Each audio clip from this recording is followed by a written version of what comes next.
네, 하나님의 살아계십니다. 네, 오늘도 하나님의 전에 나와서 또 하나님의 말씀에 집중하는 모든 성도님들에게 하나님의 성령이 날마다 운행하실 줄 믿습니다.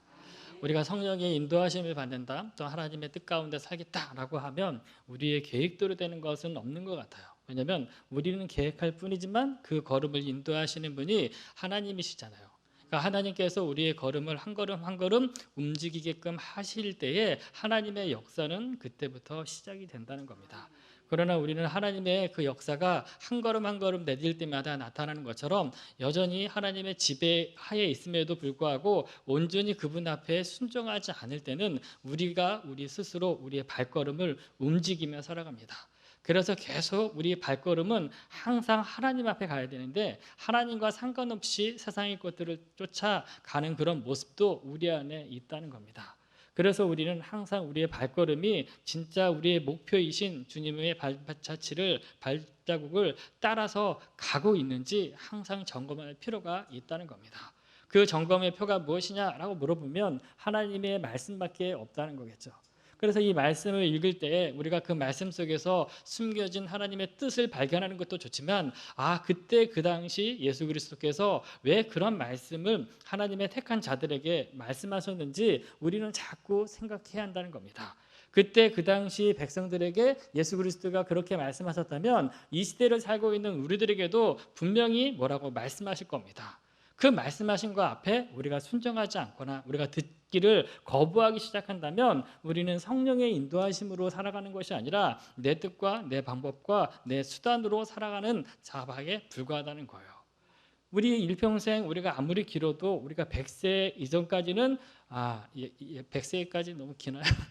100세까지 산다고 합니다. 그러면 100세까지 산다고 하면 그 100세라는 그 100년이라는 긴 시간에 한번 우리는 곰곰이 생각할 것이 무엇이냐면 얼만큼 하나님의 뜻대로 살았는가.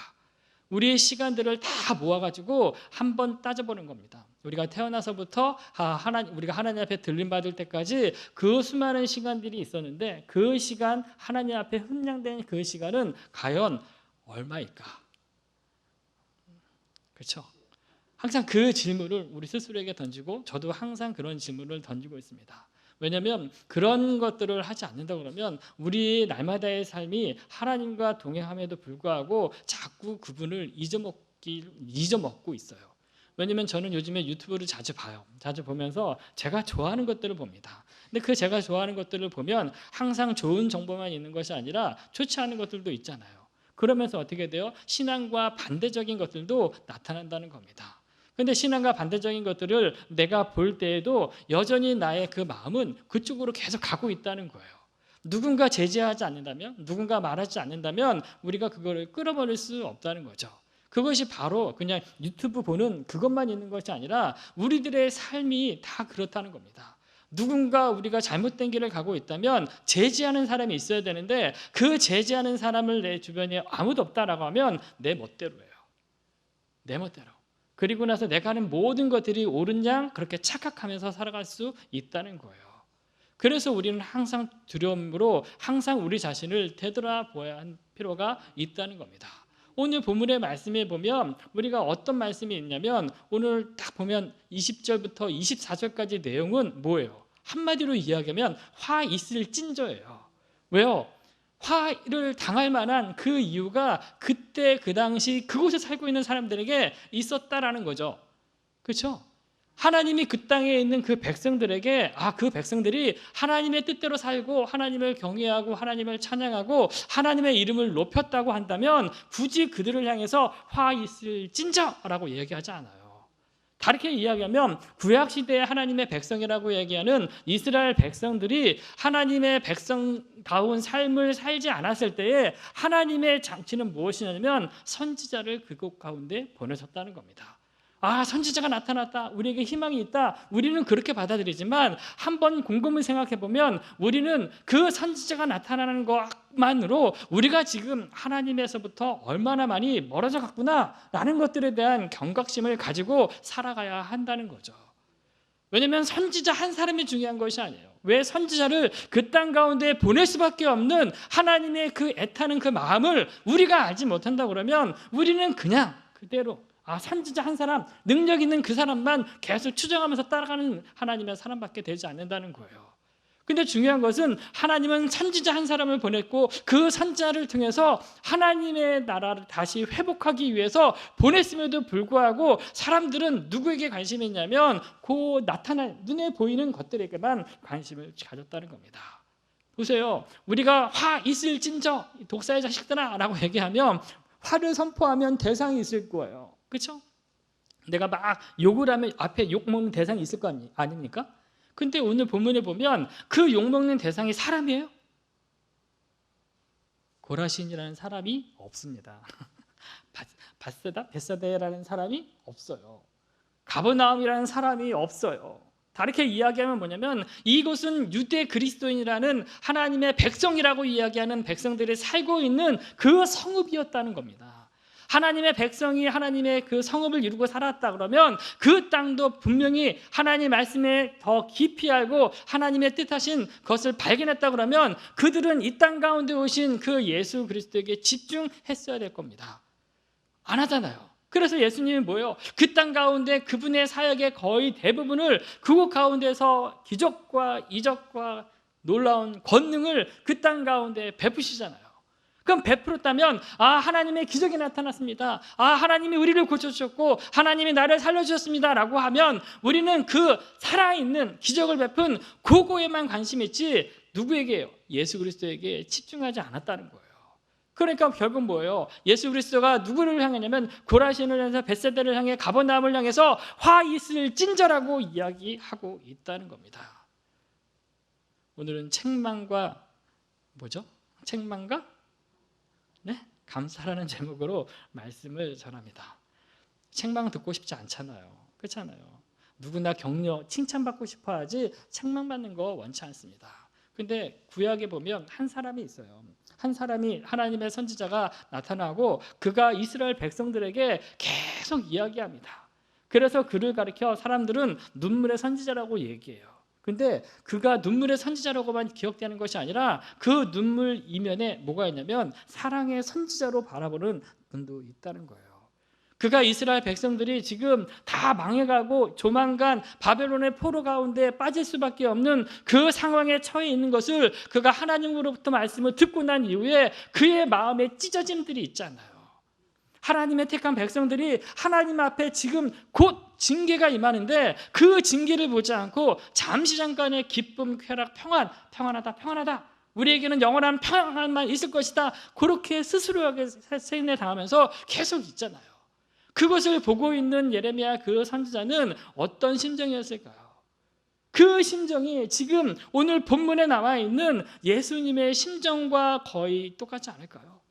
하나님의 뜻에 놀라운 권능과 이적과 기사가 수도 없이 베풀었음에도 불구하고 그들은 하나님 앞에 집중하고 이 땅 가운데 오신 그 메시아를 우리가 영접하고 이제는 다시 뭔가 하나님 앞에 가야겠다 하고 회개했어야 됨에도 불구하고 그들은 그런 삶과는 상관이 없었다는 겁니다.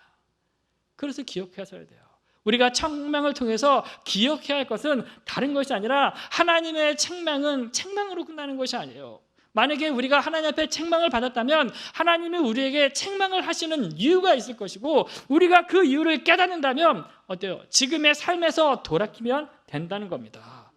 왜요? 하나님의 궁극적인 목표는 너희가 이 책망을 통해서 깨달아서 나의 본심을 알고 다시 하나님 앞에 오기를 원하는 그 마음이었다는 거죠. 근데 그것을 모르고 계속 오해하기 시작하고 저 사람은 계속 맨날 책망만 해. 저 사람은 맨날 정죄만 하고 막 심판이 있다고 얘기하니까 저 사람 주변에 가고 싶지 않아. 왜 말씀을 저렇게만 하지? 더 좋은 말씀도 있고 격려와 위로하는 그런 말씀들이 있는데 왜 자꾸 그런 말씀은 하지 않고 왜 정죄하고 심판받고 조만간 하나님이 심판하십니다 이런 얘기만 계속 선포할까? 근데 중요한 것은 심판날이 있기 때문에 심판하는 거예요. 우리 한 사람 한 사람의 심판날이 언제일 것 같아요? 개인이 하나님 앞에 부름받는 그 순간이 우리의 육체의 죽음이 끝나는 그 순간이 하나님 앞에 서게 되는 그날이잖아요. 그러면 그 죽음의 때가 우리는 오늘 죽겠다 내일 죽겠다 아무도 못 몰라요. 그러니까 우리는 어떤 마음으로 가져가냐면 하나님의 심판은 날마다 우리 삶 가운데 있구나라는 그 마음으로 위기의식을 가지고 살아가야 한다는 겁니다. 왜냐하면 그런 마음이 없으면 우리는 내일도 안 죽고 1년 후에도 안 죽고 10년 난 100세까지는 살 수 있으니까 아직도 많을 거야 라고 생각하고 스스로에게 그렇게 자꾸 세뇌시킨다는 겁니다. 근데 어느 날 갑자기 죽음이 우리에게 찾아온다면 우리는 하나님 앞에 설 수밖에 없어요. 그 하나님 앞에 서는 그 자리가 과연 어떤 자리인지 우리는 고민하며 살아가야 하는 거 아니겠습니까? 그러니까 하나님이 우리에게 이런 말씀을 주셨다면 그 땅, 그 백성들이 결국 뭐예요? 너희들의 삶이, 너희들의 지역이 물질적인 그 풍요함 때문에 무엇을 잃어버리고 있다는 겁니까? 하나님 앞에 가고자 하는 그런 마음들을 잃어버렸다는 거예요. 이 땅 가운데 오신 예수 그리스도를 영접하지 않을 정도로 그들의 눈은 어두워져 있다는 거 아니겠습니까? 결국 어둡고 소경된 삶으로 계속 좋다라고 얘기하다면 하나님의 심판의 날에 그들은 구원받을 수 없잖아요. 두루와 시돈이 더 견디기 쉽다라고 얘기합니다. 소돔 땅이 견디기 쉽다고 얘기해요. 왜요? 그들의 교만도, 그들이 예수 그리스도를 믿지 않는 그 이유, 그것 때문에 그렇다는 거 아니에요. 그래서 우리는 항상 긴장하며 살아갈 것은 하나님의 책망은 책망으로 끝나는 것이 아니구나. 하나님이 나를 사랑하지 않으면 책망하지 않구나 라는 그 사실을 알아야 한다는 겁니다. 예전에 그 공부하면서 어떤 목사님이 그런 얘기 하더라고요. 우리가 마태, 마가, 누가, 요한 공간복음서, 사복음서라고 얘기하죠. 4복음서 안에 우리에게 하나님 그 부활 이후에 거의 대부분은 항상 우리로 하여금 하나님이 위로하고 놀라운 기적들도 베푼 것도 있지만 가장 중요한 마지막 예수님이 예루살렘에 입성하고 나서는 거의 다 누구예요? 책망받고 고통받고 이런 것들로 많이 기록되어 있다라고 얘기해요. 그리고 성경 전체를 보면 우리가 책망의 내용이 70% 이상이 된다라고 얘기해요. 결국 뭐예요? 이 땅에 하나님의 백성들에게 주어진 것이 성경 아니겠습니까? 하나님 말씀 아니에요? 하나님의 말씀을 믿지 않는 들에게 줬다라고 얘기하면 거짓말입니다. 믿지 않는 들에게 왜 성경을 줘요? 그냥 휴지를 쓰겠죠. 믿는 사람들에게 하나님의 성경을 주신 이유는 이 성경 하나님의 말씀대로 너희들의 세상의 삶의 현장 안에서 제대로 살아가라는 거, 그게 하나님의 마음이라는 겁니다. 그래서 우리가 이 문자적인 이 말씀을 통해서 무엇을 경험해야 되냐면 하나님의 음성을 들으려고 몸부림쳐야 한다는 거죠. 하나님의 음성을 듣지 못하면 우리는 회개하지 않아요. 우리는 돌이키지 않는다는 겁니다. 책망이 책망으로 끝나서 여전히 책망하는 사람들을 멀리할 뿐이라는 겁니다. 그러나 그 책망 이면에 하나님의 사랑을 안다면 어떻게 돼요? 주 예수 그리스도 앞에 돌아오게 되고 우리가 예수 그리스도를 말미암아 다시 회개하는 그 일들이 우리들의 삶 가운데 있다는 거예요. 그래서 우리들의 인생 가운데 항상 좋은 것만 있는 것이 아니라 때로는 책망도 필요해요. 그렇죠? 책망이 있어야 어떻게 해요? 하나님 앞에 내가 바로 설 수 있겠구나. 하나님 앞에 더 가까이 나아가야 되는구나. 라는 그 경고의 신호등이 바로 이런 책망들 아니겠습니까? 그래서 이러한 책망을 들을 때마다 우리 자신을 돌아보기 원합니다. 사람은 완벽하지 않고 완전하지도 않아요. 항상 실수할 수 있습니다. 넘어질 수 있어요. 그러나 넘어진 상태에 계속 오래 머물러 있다면, 우리가 죄를 지은 상태에서 계속 죄의 깊이에 빠져 허우적만 계속 거린다면, 계속 거기서만 머물고 있다면 하나님의 은혜를 경험하지 못하잖아요. 깊은 수렁에 빠진다 하더라도 하나님의 의로운 빛을 붙잡고 나오는 것이 바로 회개예요. 그래서 하나님의 전에 나올 때마다 우리가 하나님 앞에 우리의 심령을 쪼개야 된다는 겁니다. 다른 사람들과 다른 성도들과 그런 관계 속에서뿐만 아니라 이 땅 가운데 모든 사람들 앞에 내가 하나님의 사람답게 지금 살고 있는가, 하나님이 나를 통해 이 땅에 남겨놓은 이유가 있는데 그 이유에 합당한 삶을 지금 살고 있는가라고 날마다 고민하셔야 된다는 거죠. 성령은 우리에게 말씀하실 겁니다. 우리가 누구를 만나든지 그들을 구원하기 위해서 우리가 잠시 있는 겁니다. 하나님의 의로운 빛이 나로 하여금서부터 그들에게 비춰지길 원한다는 사실을 꼭 기억하시기 바랍니다. 주님의 책망은 누구를 위한 거라고요? 네, 나를 위한 겁니다. 내가 하나님 앞에 다시 돌아오고 더욱더 뜨거워지고 또한 하나님 앞에 우리가 더욱더 나아갈 수 있도록 인도하시는 분이 바로 하나님이라는 그분을 꼭 기억하시기 바랍니다. 그런데 우리들의 삶 가운데 어때요? 책망이 있기 전에 우리들은 한번 생각해 볼 건 무엇이냐면 세례 요한에 대한 이야기가 11장에 나오지 않습니까? 앞부분에 나오잖아요.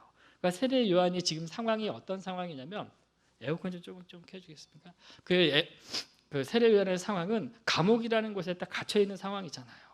그렇죠? 그가 그렇게 지금 광야에서 외쳤고 많은 자들에게 얘기를 했음에도 불구하고 지금 이제 그는 감옥에 갇혔어요. 왜요?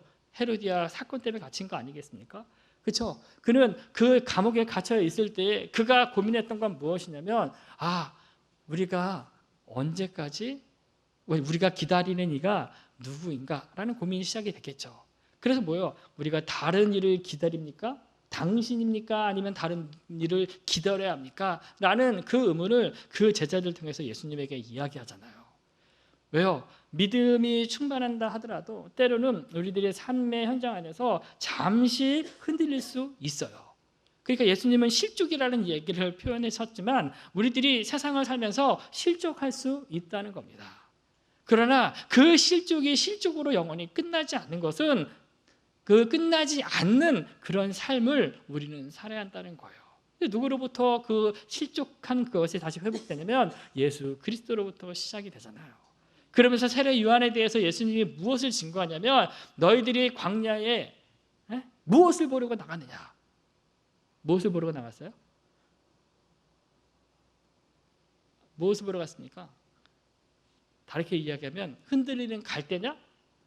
뭐예요? 세례 요한이라는 그 사람이 지금은 흔들리는 그 모습을 보려고 너희들이 지금 그쪽에 간 거냐? 그렇게 이야기하는 겁니다. 부드러운 옷 입은 것을 보려고 너희들이 나갔느냐? 세례 요한 봐라. 그는 부드러운 옷을 입는 사람이 아니다. 부드러운 옷을 입고 있는 사람은 왕궁에 살고 있는 자들이다. 너희들이 그런 것들을 목적으로 살아가고 있다면 지금 너희들이 가는 그 방향이 틀리다라는 거 아니겠습니까? 그럼 봐요. 광야에 너희들이 어찌하여 나갔느냐? 선지자 아니냐? 옳다라고 이야기합니다. 그리고 선지자보다 가장 큰 이가 바로 세례 요한이다라고 예수님이 그를 인정하잖아요. 근데 그가 지금 마음의 요동함이 있었어요. 그럼에도 불구하고 예수님은 그에게 이야기하지 않습니까? 우리는 세상이 이 질문을 가지고 다시 한번 우리들의 삶의 현장에 적용하려면 여러분은 무엇을 위해서 이 자리에 나왔습니까? 네? 무엇을 보려고 이 자리에 나왔습니까? 저를 보러 나왔습니까? 네? 우리가 이 자리에 나온 이유가 무엇이에요? 우리가 이 자리에 있는 이유가 무엇이냔 말이에요.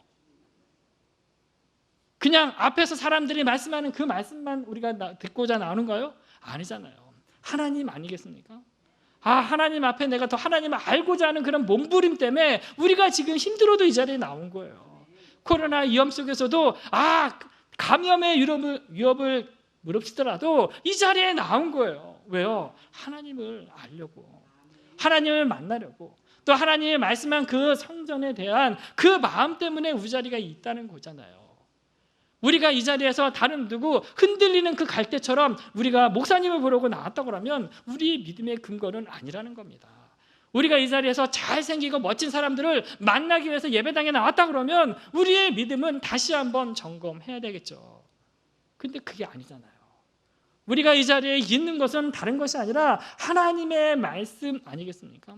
하나님의 말씀이 울려 퍼지는 삶의 현장 그 자리에서 우리가 그 자리에 있을 때 성령이 내 심령 가운데 어떻게 이야기하는지 들으려고 이 자리에 나왔잖아요. 그래서 복음의 현장성은 항상 현장을 중심으로 해서 나타나는 겁니다. 하나님의 간곡한 그 말씀도 그런 마음 아니겠어요? 그런 애타는 마음이 우리 가운데 있어야죠. 예배 철저하게 들으셔야 돼요. 왜냐하면 잠깐 후에 우리는 끝이에요. 끝. 심판날이 다가오고 있기 때문에 끝이라는 겁니다. 끝인데 우리가 이 땅 가운데 할 일은 무엇이에요? 우리의 생명을 걸 정도로 내가 믿는 그 하나님이 살아계시고 내가 믿는 그 하나님 앞에 나의 모든 것들을 맡길 정도가 된다 그러면 목숨 걸고 나오셔야죠. 하나님의 그 심령을, 그 심정을 참 우리는 알 필요가 있지 않겠습니까? 어린아이들이 장터에 가서 이제 논다고 하잖아요. 근데 피리가 막 분대요. 근데 피리를 불 때 뭐예요? 내가 피리를 불었으니까 다른 사람들은 뭐 해야 돼요? 춤춰야 돼요. 그렇죠? 근데 춤추지 않는데요. 그렇죠? 그리고 슬피 우는 사람이 있대요. 가슴을 치지 않는데요. 그리고 나서 뭐예요? 세례 요한을 가리켜 뭐라고? 귀신이 들렸다고 해요. 그가 먹고 마시지 않는다고. 그 때문에 이간질 시키잖아요. 근데 예수님을 향해서 뭐라고요? 먹고 마신다고. 그 다음에 죄인과 세리의 친구라고 또 이야기해요. 보세요. 사람들의 있는 상황이나 이런 것들은 중요하지 않습니다. 어떠한 상황과 어떤 여건 속에서도 우리가 잃지 말아야 할 것은 무엇이냐면 하나님이라는 겁니다. 하나님 한 분이에요. 그 하나님 앞에 내가 지금 바로 서 있는지, 내가 그 하나님 앞에 내가 철저하게 나아가고 있는지, 그거에 대한 진지한 고민 없이, 내가 하나님 앞에 기도함 없이 우리가 나아갈 수 없잖아요. 우리가 왜 참아요? 세상 가운데 왜 참죠? 미운 사람. 왜 남편이 막 짜증날 때 왜 참아요? 하나님 때문에 참는 겁니다. 하나님 때문에. 그렇지 않아요. 세상이 나를 가지고 계속 장난하더라도 우리가 참는 건 뭐예요? 하나님 때문에 참는 거잖아요. 그렇죠? 저 사람은 저주를 받을 사람이기 때문에 저 사람을 위해서는 어쩔 수 없어. 하나님 손에 맡겨야 돼. 이렇게 하고 우리가 맞습니까? 아니잖아요. 저주를 받는 그 사람이라 하더라도 하나님의 그 심령을 가지고 나아간다면 내 가슴을 찢어야 된다는 겁니다. 내 가슴을 쳐야 된다는 거예요. 우리가 그 내 가슴과 내 마음과 내 삶을 찢지 않는다 그러면 하나님의 영이 내 삶 안에서 역사하기 쉽지 않잖아요. 이 자리에 있는 저와 여러분이 하나님 앞에 날마다 내 가슴을 치고 나아가는 하나님의 거룩한 자들 되기 원합니다. 25절 말씀에 보면 말씀을 같이 한 목소리로 읽겠습니다. 25절 시작.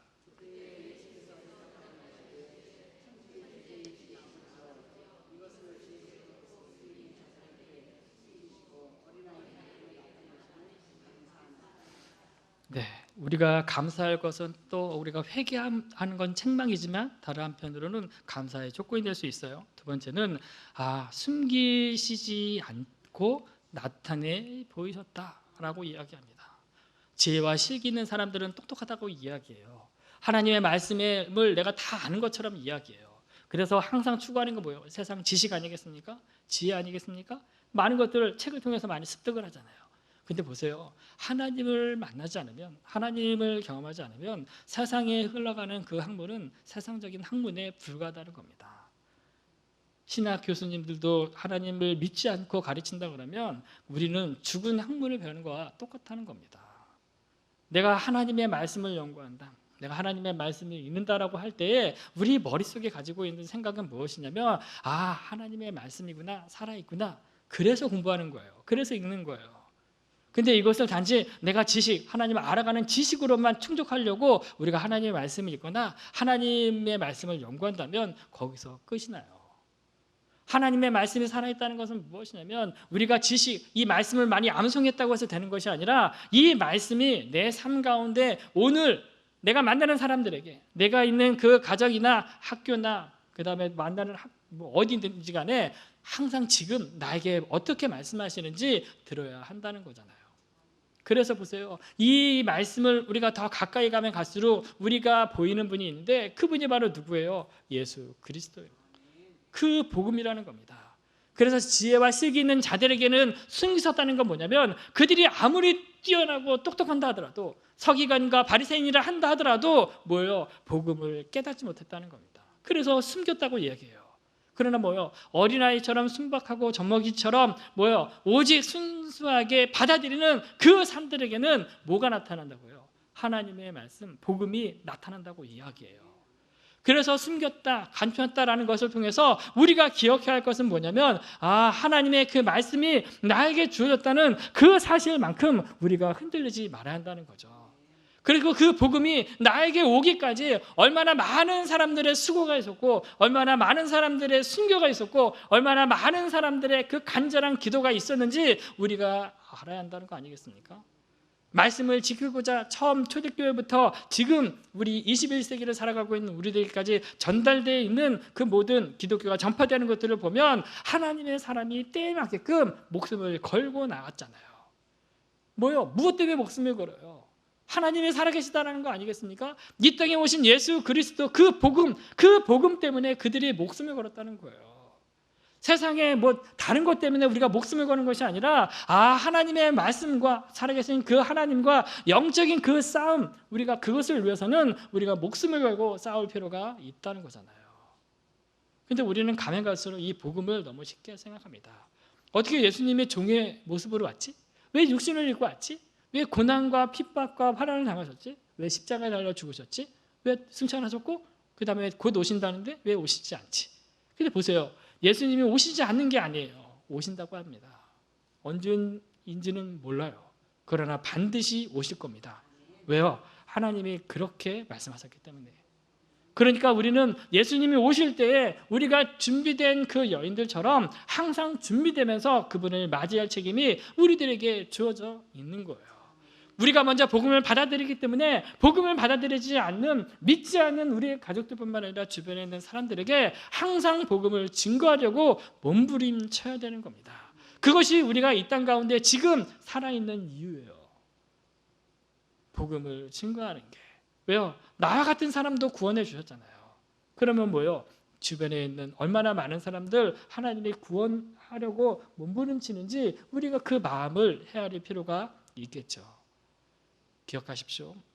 슬기 있는, 지혜 있는 자들에게 숨기셨다고 얘기합니다. 그러나 어린아이 같은 우리들에게 나타나 보이신 것은 그 어린아이들을 통해서 주님의 복음이 더욱더 확장되기를 원하셨다는 거예요.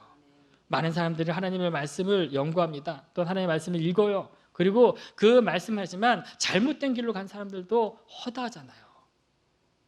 항상 말씀이 바로 가는 그 방향대로 항상 우리는 따라갈 필요가 있고, 항상 하나님이 말씀하실 때에 그렇구나, 하나님이 이 말씀을 통해서 내 삶이 지금 잘못 가고 있으니까 이제 리턴 하라는 거구나 라는 그 경고로 받아들이는 저와 여러분이 되기 원합니다. 그 당시에 있는 사람들 표적을 구했대요. 근데 어찌 보면 그 표적이 나타냈던 이적과 기사, 나타낸 예수님의 그 권능을 통해서 예수님이 이 땅 가운데 보내신 메시아구나, 예수님이 하나님이시구나, 이게 가장 궁극적인 목적 아니겠습니까? 근데 보세요. 그 당시 이스라엘 백성들 안에서는 그 표적은 가졌어요. 그러나 그들의 관심은 어디냐면 떡을 먹고 배불렀더라. 뭐예요? 우리가 예수 그리스도를 믿는 이유가 다른 게 아니라 우리에게 무엇인가 채워줄 것만 우리가 관심을 가지고 살아간다면 우리는 그들과 별반 차이가 없다는 거예요. 우리가 복음을 받아들였다면 어때요? 예수 그리스도를 만났다면, 하나님의 이적과 기적과 은혜를 경험했다면 이제 우리는 세상을 향해 나가야 되는 거고, 그 세상을 나가는 그것이 나의 이득과 상관없어도 그냥 가는 겁니다. 왜요? 나는 예수 그리스도를 믿었으니까 주님이 나에게 복을 줘야 돼, 축복을 줘야 돼요, 내 물질적인 모든 것들 더 부어줘야 돼. 그건 우리들의 생각이에요. 예수님이 이 땅 가운데 그런 일들을 행하신 것은 무엇이냐면, 어쩌면 우리가 더욱더 하나님 앞에 나아가는 그 길을 만들어 주셨었는데 그것을 우리가 놓치고 살아갈 때가 많다는 거예요. 어쩌면 요한복음 6장 26절 말씀처럼 예수께서 대답하여 이르시되 내가 진실로 진실로 너희에게 이르노니 너희가 나를 찾는 것은 표적을 본 까닭이 아니요 떡을 먹고 배부른 까닭이라. 내가 교회에 나오는 이유는 예수님이 아니라 뭐라는 얘기입니까? 교회에서 주시는 떡이래요. 떡. 어찌 보면 너무 비참한 말 아니겠습니까? 왜요? 교회의 주인이 예수님이잖아요. 예수님이 이 땅 가운데 교회를 세우신 이유가 있고 어떤 목적이 있을 겁니다. 그리고 그 목적대로 교회는 흘러가야 돼요. 그리고 가장 중요한 영혼 구원하는 그 일을 위해서 우리가 이 자리에 있는데, 우리는 여전히 그 영혼 구원이나 다른 사람들에 관심 있는 것이 아니라, 하나님 더 내 배 좀 채워주세요, 하나님 더 채워주세요, 저 입을 벌릴 겁니다, 하나님 부어주세요. 어찌 보면 그들과 똑같은 거죠. 그렇죠? 그것을 위해서 하나님이 우리에게 이 복음을 지혜 있는 자고 실기 있는 자에게 숨긴 것이 아니라는 겁니다. 우리에게 밝히 보이신 이유는 결국 뭐예요? 주의 복음을 하나님을 믿는 자들 통해서 더욱더 확장하기 위해서 우리에게 맡기셨다. 그래서 우리가 감사할 수 있는 이유가 된다는 겁니다. 하나 더 한번 생각해보면 30절입니다. 마지막 세 번째, 우리가 감사할 것은 무엇인지 나와 있습니다. 30절 한 목소리로 읽겠습니다. 시작. 이는 내 멍에는 쉽고 내 짐은 가벼움이라 하시니라. 아멘. 진짜 멍에와 짐이 쉽고 가볍습니까? 어거스틴은 그렇게 얘기했대요. 그 예수님의 명예와 짐을 뭘로 얘기하냐면 새 깃털로 얘기해요. 확 날려버리면 어떻게 해요? 하늘을 창공을 뭐 이렇게 날아다니는 자유롭게 날아다니는 그걸로 표현한답니다. 근데 예수님이 우리에게 주신 그 멍에와 짐이 진짜 이 어거스틴이 얘기한 것처럼 가벼울까요? 그렇죠? 그러면 가볍다 그러면 진짜 가벼워야 되는데 어떻게 우리는 알 수 있을까요? 왜 우리는 점점 우리 짐이 무거울까요? 어찌 보면 우리는 그 멍에와 그 짐을 어떻게 되냐면 내가 짊어지고 있는 겁니다. 주 앞에 처음에 은혜를 받을 때는 내려놓았어요. 그렇죠? 근데 어떻게 해요? 세상을 살면서 다른 옆에 있는 사람들을 보니까 아 이것도 있어야 되는구나. 아 저것도 보니까 아 저것도 있으면 좋겠네. 하면서 점점 그 짐을 내 짐 등에 메고 있는 거와 똑같아요. 그러니까 어떻게 해야 돼요?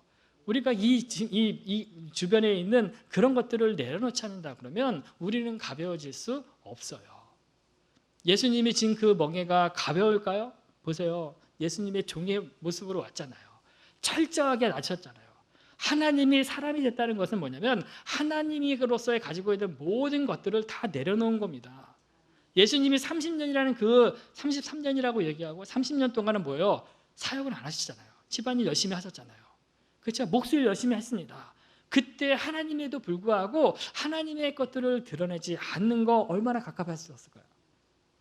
예수님이 나를 위해서 고난 받으시고 십자가에 달리시고 십자가에서 딱 죽으실까지 그 예수님이 짊어진 그 멍에와 짐이 가벼울까요? 가볍지는 않았을 것 같아요. 그럼에도 불구하고 그가 그렇게 주님이 그 모든 것들을 짊어지고 가는 그 이유는 뭐냐면 저와 여러분 때문이라는 겁니다.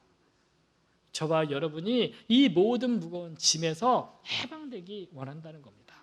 당시 시대로 들어가면 당시 그 초대교회 그 이전에 그 예수님 시대에 이들이 짊어진 짐은 어떤 것들이 있었을까요? 어떤 것들? 유대인이니까 기본적으로 지켜야 할 것들이 있었을 겁니다. 그게 바로 뭐예요? 율법의 조항들 아니겠습니까?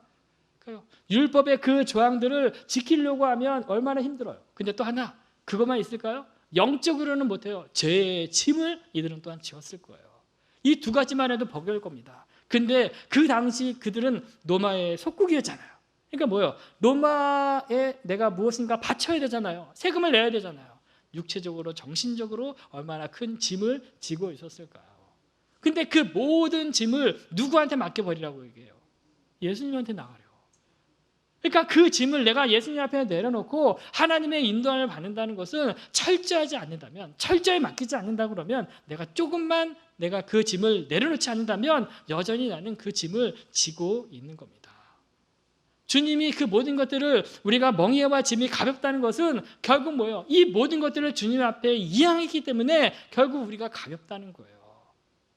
근데 우리는 주님 앞에 맡겼음에도 불구하고 내가 무엇인가 짐을 다시 져야 할 것처럼 생각하는 것들도 있는 것 같아요. 기억하시기 바랍니다. 우리의 짐은 없어요. 그리고 이 멍에나 이런 짐들을 주님 앞에 하면 가볍다는 건 뭐냐면 두 사람이 맨다는 거예요. 보니까 호크만은 그렇게 얘기하더라고요. 그래서 그 두 사람이 매는데 내 짐을 누가요? 예수님이 대신 매준다는 겁니다.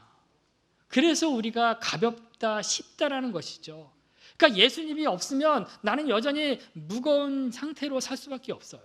유대인들이 하나님을 알지 못하고 하나님을 만나지 않았기 때문에 그 죄의 짐뿐만 아니라 율법의 조항뿐만 아니라 육체적 정신적인 그 모든 짐을 질 수밖에 없었다는 겁니다. 근데 결국은 뭐예요? 우리가 그 모든 것들을 예수 그리스도 앞에 내려놓기 때문에 맡겼기 때문에 이양했기 때문에 우리가 더 자유로운 겁니다. 새 깃털처럼 창공을 자유롭게 날아갈 수 있는 것은 바로 그거라는 거죠. 어거스틴이 그런 이야기 했을 때 나도 한번 이 어거스틴이 말하는 것처럼 새 깃털처럼 하늘을 한번 날아보고 싶다라는 그 생각을 가졌어요. 근데 여전히 저에게도 짐이 있더라고요. 그렇죠? 여전히 매야 할 짐도 있어요. 멍에도 있더라고요. 근데 뭐요? 아직까지 주님 앞에 내려놓지 못하는 것이 있다라는 거예요. 그것이 무엇인지 사람마다 틀릴 수 있습니다. 그러나 기억하십시오. 수고하고 무거운 짐진 자들아 다 내게로 오라. 예수께로 오라 라고 얘기합니다. 내가 너희를 쉬게 하리라. 그리고 내 멍에는 쉽고 내 가볍다. 맞죠? 그 은혜가 저와 여러분의 삶 가운데 있기 원합니다. 말씀을 정리합니다. 예수님이 수많은 기적을 그때 그 당시 고라신, 벳세다, 가버나움에 했어요. 그 권능을 경험했어요. 하나님의 기적과 이적을 눈으로 보았어요. 그러나 그들은 하나님은 그 기적과 기사와 이적은 보았지만 예수님은 보지 않았어요. 표적은 보았어요. 그러나 그 표적을 행하신 예수 그리스도께 관심을 갖지 않았어요. 만약 우리도 예수 그리스도 앞에 관심을 갖지 않거나 일단 교회에서 떨어지는 어떤 것들에게만 관심을 갖는다 그러면 우리도 그들과 별반 차이가 없겠죠. 그런 자들에게 하나님은 화 있을진저 예수님은 선포하셨고, 또한 그 뒤에는 뭘 얘기했냐면 하나님 화 있는 자가 아니라 하나님 앞에 돌아온 자들, 모든 수고하고 무거운 짐진 자들 내게로 오면 내가 너희를 쉬게 한다라는 그 말씀으로 우리를 위로하고 계신다는 겁니다. 그래서 우리가 그 하나님 앞에 감사할 수 있는 거죠. 책망과 감사라는 그 주제를 정했을 때 언밸런스예요. 맞지 않아요. 근데 그 책망 속에 숨겨져 있는 하나님의 사랑을 안다면 우리는 감사할 수 있어요. 오늘도 살아가는 저와 여러분 삶의 현장 안에서 더욱더 그 뜻대로 또한 책망이 있다 하면 빨리 돌이키시면 되고, 그 다음에 우리들에게 주어지는 그 하나님의 그 말씀들이 있다면 우리가 그분 앞에 감사를 표하는 저와 여러분들의 삶이 되길 주의 이름으로 축원합니다. 이 시간 잠시 기도하기 원합니다. 주신 은혜를 붙잡고 기도해 주시고, 그 어떤 것보다도 하나님이 우리를 책망하는 도 사랑이라는 거 꼭 기억하시고, 또 우리들의 삶 가운데 무거운 짐이 있다면 다 하나님 앞에 맡기고 날마다 맡기고 또 맡기는 그런 삶을 살 수 있도록 기도하시기 바랍니다. 같이 이 시간 주여 한번 부르신 후에 간절히 기도하겠습니다. 주여! 사랑의 하나님 감사를 드립니다. 오늘도 하나님의 그 말씀을 듣습니다. 주의 말씀이 우리에게 들려질 때에 항상 우리의 말이 또한 말이 삶이 날마다 깨어 있어서 우리들의 삶 가운데 하나님의 말씀이 살아있는 것을 볼 수 있도록 인도해 주시옵소서. 항상 불완전하고 항상 모나고 항상 실수투성이고 실족하며 살아갈 수밖에 없는 자이지만, 그럼에도 불구하고 하나님께서 우리를 더 강하게 하시고 담대하게 하시고 붙잡아 주셔서 우리가 이 자리에 있음을 고백합니다. 항상 주님, 우리 한 사람 한 사람 더욱더 날마다 주님은 전 안에 거하길 원하고, 어떠한 상황과 여건 속에서도 주님을 붙잡고 나가는 하나님의 택한 자들로 설 수 있도록 인도해 주시옵소서. 성령 하나님의 그 음성에 우리가 귀 기울일 수 있도록 도와주시옵소서. 하나님의 그 역사하심을 날마다 경험할 수 있도록 인도해 주시고, 오늘도 나의 삶 가운데 하나님이 인도하심을 우리가 믿고 나가는 하나님의 택한 자들 될 수 있도록 주님 역사해 주시옵소서. 하나님 감사를 드립니다. 더욱더 우리를 붙잡아 주셨으면 좋겠습니다.